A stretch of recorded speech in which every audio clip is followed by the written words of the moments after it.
92% of pollution-related deaths occur in low- and middle-income countries. Pollution, including heavy metals, are damaging to kids' brains. The fatal effects of pollution are seen across our planet.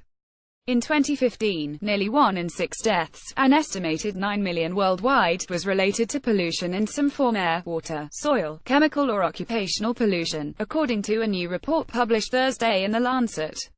Air pollution is by far the largest contributor to early death, according to the new research produced by the Lancet Commission on Pollution and Health. This form of pollution is linked to 6.5 million fatalities in 2015. Water pollution, responsible for 1.8 million deaths, and workplace-related pollution, which led to 0.8 million deaths, pose the next largest risks, the report noted. The overwhelming majority of pollution-related casualties, 92%, occur among people living in low- and middle-income countries. And 1 in every 4 early deaths in nations trying to industrialize rapidly such as India, Pakistan, China, Bangladesh, Madagascar and Kenya could be connected to filthy air, water, soil or other contamination. Pollution disproportionately impacts the poor and the vulnerable, said Dr. Olusoji Eddy, a commissioner and director of the Health, Nutrition and Population Global Practice at the World Bank Group. In countries at every income level, disease caused by pollution is most prevalent among minorities and the marginalized. Children face the highest risks, said Eddy. It is important to translate awareness into action at the local, national, and global levels. Dr. Philip J. Landrigan, co-leader of the Commission, said the problem is chemicals. There are thousands of chemicals out there and we know that people are exposed to them, said Landrigan. We just didn't know enough about what chemicals are doing to people. Unlikely case study: in the months leading up to the 2008 Olympics in Beijing, China's air quality became a matter of international concern. Smog obscured the blue sky and distant buildings even on days the nation's Ministry of Environmental Protection reported excellent air quality. Quietly, the United States Embassy in Beijing acquired a stationary monitor to track particulates and later, 3 additional handheld air monitors. Embassy officials worked closely with the U.S. EPA to set up the rooftop air monitoring equipment, explained Noel Clay, a spokesperson for the State Department. To put it gently, said Landrigan, people saw the U.S. Embassy data as unbiased compared to the air quality data being released by Chinese officials. Embassy officials wanted the more reliable data to make better daily decisions regarding the safety of outdoor activities, said Clay. Soon, though, the data gained a wider audience than intended. There's a lot of kids in China who are very internet savvy, said Landrigan.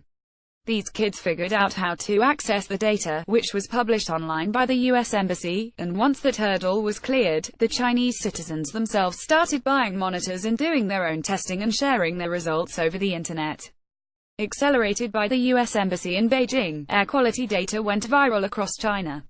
It became a very powerful bottom-up influence that I think factored into the Chinese government's decision to do something. They're actually taking major strides in China to control air pollution now, said Landrigan.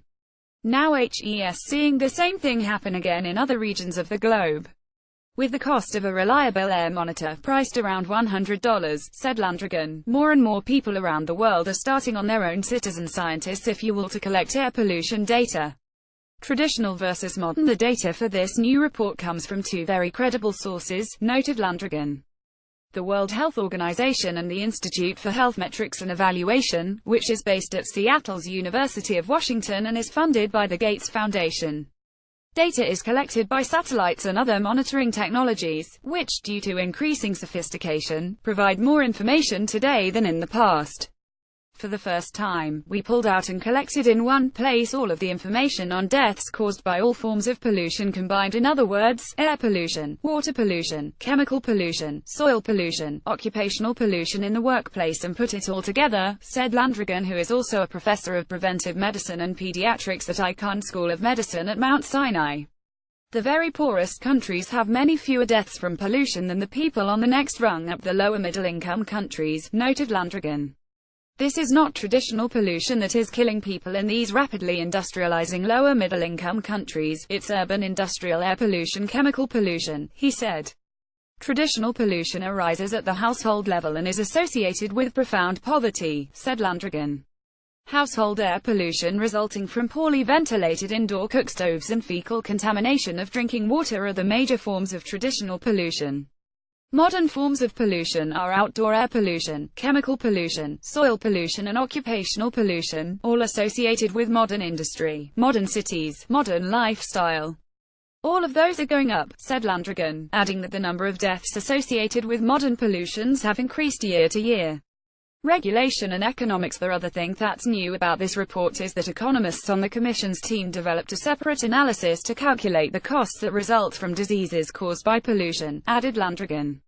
Just look at the experience within our country, said Landrigan, pointing out a graph in the report that shows how pollution decreased by 70% from 1970 to 2015 following passage of the Clean Air Act in 1970. In that same 45-year period, the GDP has increased by 250%, said Landrigan, who noted this does not support arguments suggesting pollution regulation stifles the economy. Nicholas Berger, senior economist and director of the Center for Research and Policy in International Development at the Rand Institute, said the numbers look right, but this type of economic analysis is incredibly difficult. Berger was not involved in the Commission or its report.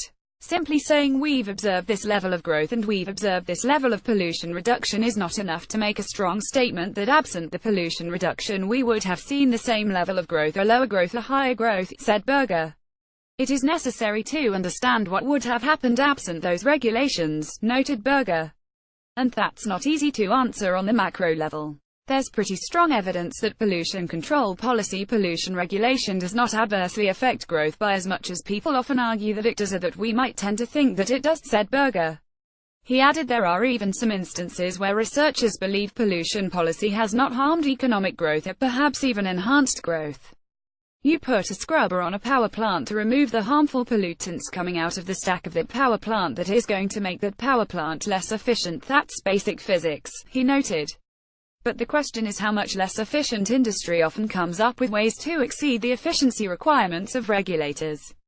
One theme that comes out of the regulation research is to never underestimate the efficiency and innovation abilities of Western industries, said Berger. Even when regulations slow growth of one industry, then, other businesses providing goods and services to accommodate the new regulations may grow. Consider, though, that healthcare costs are also part of the GDP. It's extremely complicated trying to calculate how the economy would reorient itself and re-optimize itself with or without pollution regulations, said Berger. Still, Commission co-leader Richard Fuller of Pure Earth, USA, an international non-profit, maintains that countries can have consistent economic growth with low pollution, and he bases this opinion on the experiences of Western nations. Lessons from the West. If you just think about it, anecdotally in the West, we really did knock pollution on the head, Fuller said. The rules and regulations of the 1960s and 1970s made our water safe to drink and the air reasonably clean. It's certainly enormously better than it used to be, said Fuller. When you see pictures of Beijing filled with nasty, gunky air, that's how it was in New York City and in Pittsburgh and in Los Angeles back in the 60s and even in the 70s, he said. Meanwhile, in lower-income countries, ministers of finance believe that you need to allow pollution to happen in order to become industrialized, said Fuller.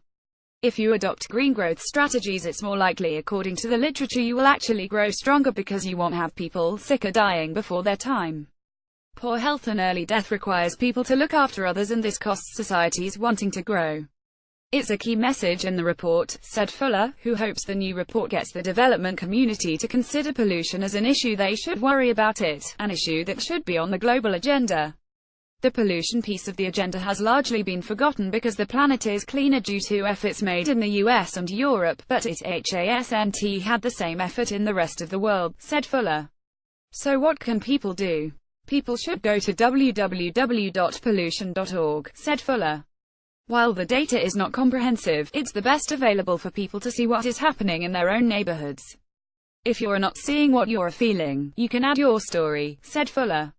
These civic contributions will be brought into policy discussions happening in the concerned country, said Fuller. The website, then, is a place for people to have their voice get heard in a non-confrontational way. Individual voices need to be heard, Fuller noted, because worldwide, children are vulnerable. The thing that worries me most in all this is the neurological damage that many of these toxins have, said Fuller. Heavy metals, including lead, damage kids' brains. My concern is if you release a toxin in China, it can end up in LA just as easily, said Fuller. particulate matter travels, he said, with research demonstrating that carbon from burning coal in China is in air pollution in LA. We need to look after it because they're going to poison us as well. Correction: this story has been corrected to say 1 in 6 deaths was related to pollution.